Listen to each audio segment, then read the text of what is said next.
In the last two Summer Olympics, Kenyans have won 25 medals, all of them in distance events. Of the top 10 marathon times ever recorded, Kenyans ran 8 of them. Even the US's own Bernard Lagat, who just qualified for his 5th Olympics at the age of 41, he's a Kenyan. Lagat, like almost all of the Kenyan champions, comes from one subgroup of one tribe. There are 42 tribes that comprise the Kenyan population. The Kalenjin tribe, a group of less than 5 million people, resides in the Great Rift Valley. And the Nandi subgroup, a group estimated to have fewer than 1 million people, produces many of the world's greatest champion distance runners. Only one American runner has ever broken 2 hours and 5 minutes in the marathon. Nandi runners have done it more than 30 times. And even the runners themselves aren't sure why they're so good. I think most of the time, if you want to run good, you can train in high altitudes. The altitude, have the advantage of the altitude.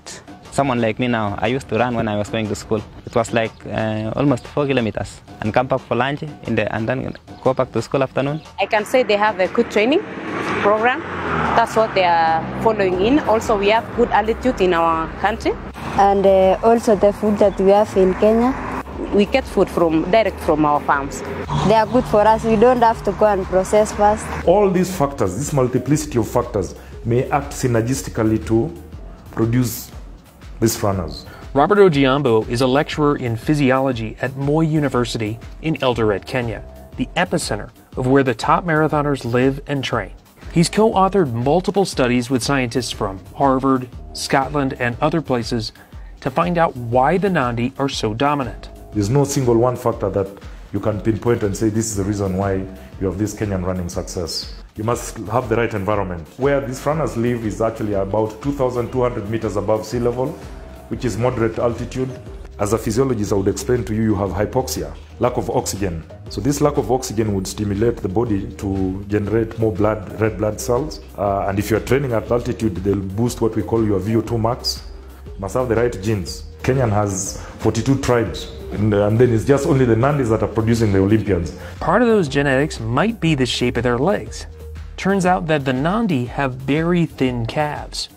Just compared to a thicker calf muscle, it's a smaller mass you're moving. So if you have a thicker leg, then clearly you spend more energy to move that mass. They're also more efficient because of the way their feet strike the ground. So these kids' running style is said to be barefoot running style. When you land on the tip 4 foot first, this sort of landing is said to be economical in terms of the energy you spend, and then of course in terms of the forces involved, you're less likely to injure your foot. The barefoot running style comes because many of these runners come from poor areas and start out running without shoes.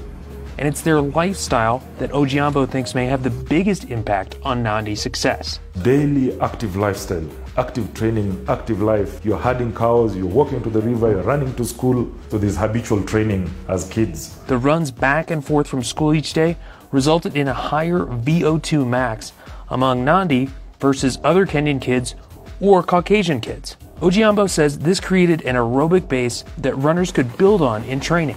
But as the country continues to develop, there are more cars, buses, and motorbikes, meaning kids don't run as far. More kids nowadays are actually being taken to school, driven to school. So the lifestyles are changing. So I expect that with time, the advantage will go away.